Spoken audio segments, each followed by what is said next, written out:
Welcome to Faces of Abortion. I'm your host, Molly White. Faces of Abortion is the only television program of its kind that deals with the painful truth of abortion. You will hear powerful testimonies from women and men who've experienced abortion and the devastation that it brought into their life.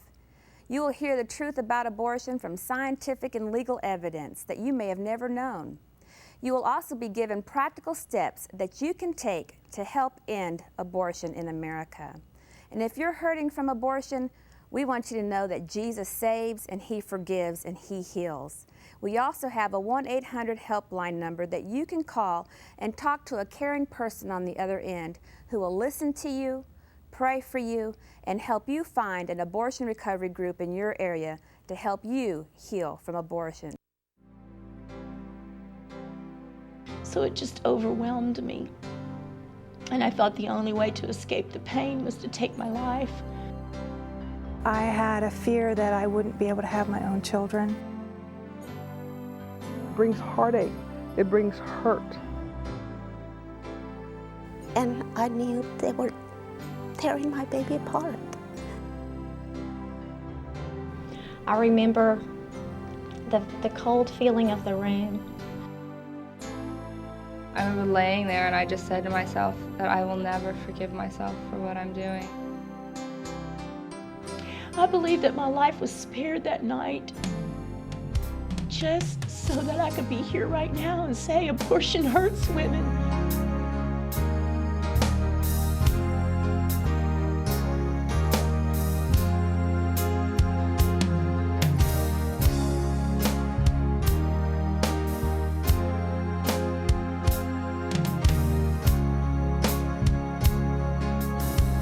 Whisper, be silent no more. Welcome to Faces of Abortion. I'm your host, Molly White, and I'd like to introduce my co-host, Clayton Trotter, the General Counsel of the Justice Foundation, and Alan Parker, the President of the Justice Foundation, and our special studio guest, Lisa Dudley, who's also with the Justice Foundation. Molly, I'm really excited about our show this week. We are going to have two powerful testimonies from Cynthia and Lisa.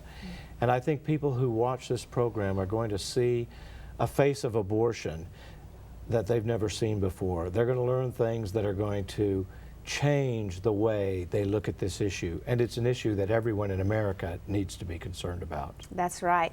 And now you're going to be listening to Cynthia, who'll be sharing her testimony with us.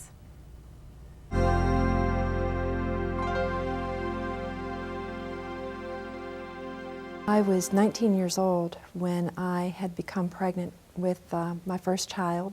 Made an appointment with Planned Parenthood to get an abortion in Washington, D.C. in January of 1973. And it was actually just a few days before Roe v. Wade came through the Supreme Court.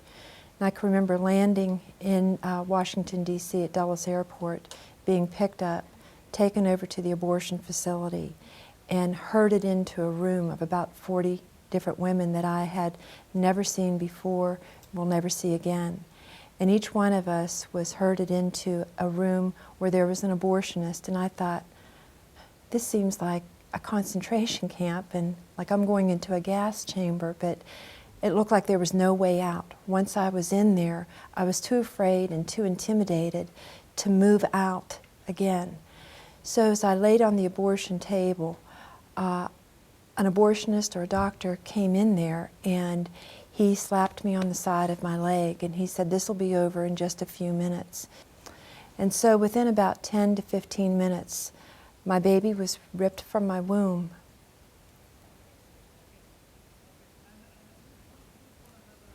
And the blood of my firstborn child was spilt in Washington, D.C. And I can remember having this feeling that my insides were being ripped out and that life was being ripped out of me. It was the worst pain that I had ever experienced. And then I can remember laying on that table and wondering, what have I done? What have I done? And so I get back and I thought this was going to help me get on with my life again. But the fact that I had had an abortion never erased the fact that I had been pregnant. and that I had taken the life of my child. And as I sat in my dorm room, night after night, I realized what I had done.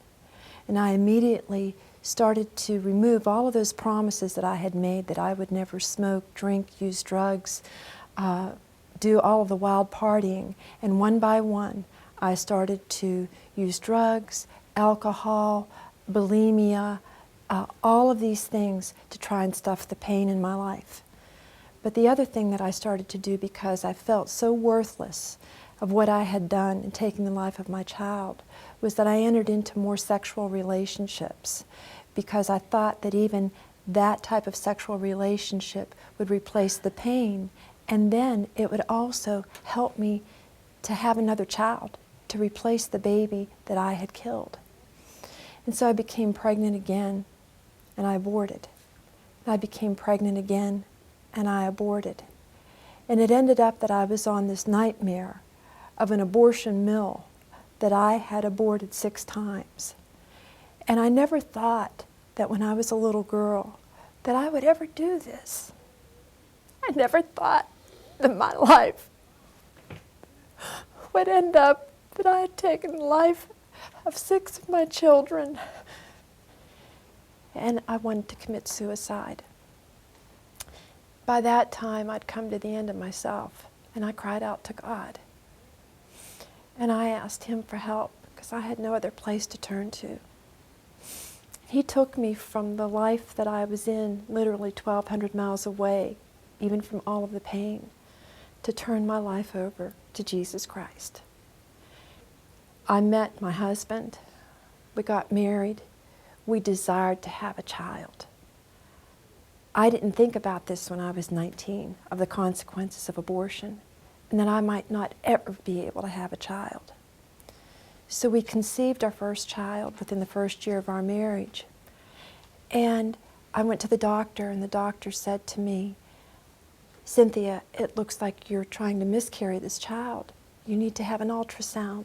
And I could see the heartbeat of my baby, and I could see him moving. And I looked and I realized that was the size of my first son that I had aborted at 6 weeks. So I went home and I had to stay in bed. And I kept on bleeding and bleeding and bleeding until I was 10 weeks. And I went to the doctor.